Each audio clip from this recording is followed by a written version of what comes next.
मंत्री भाजपच्या कोअर कमिटीची बैठक संपलेली आहे। आगामी निवडणुका तिन्ही पक्ष सोबत लढण्याचं ठरलेलं आहे। घटक पक्षांचे तिन्ही नेते एकत्र बसून जागा वाटपाची चर्चा करणार आहेत।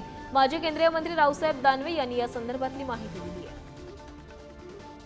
तर भाजपच्या कोअर कमिटीची बैठक सुरू होती। आता ही बैठक संपलेली आहे आणि आगामी विधानसभा निवडणुका तिन्ही पक्ष एकत्र लढणार असल्याचं ठरतंय।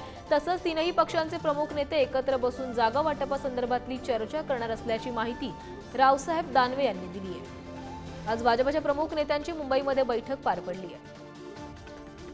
राज्यातल्या 97,000 बूथमध्ये सरकारने घेतलेले जे निर्णय आहेत ते निर्णय कशा पद्धतीने पोहोचवायचे या विषयावर प्रामुख्याने बैठक झाली। आगामी विधानसभेच्या ज्या निवडणुका आहेत या निवडणुका तिन्ही पक्षांनी एकत्र मिळून लढवायच्या।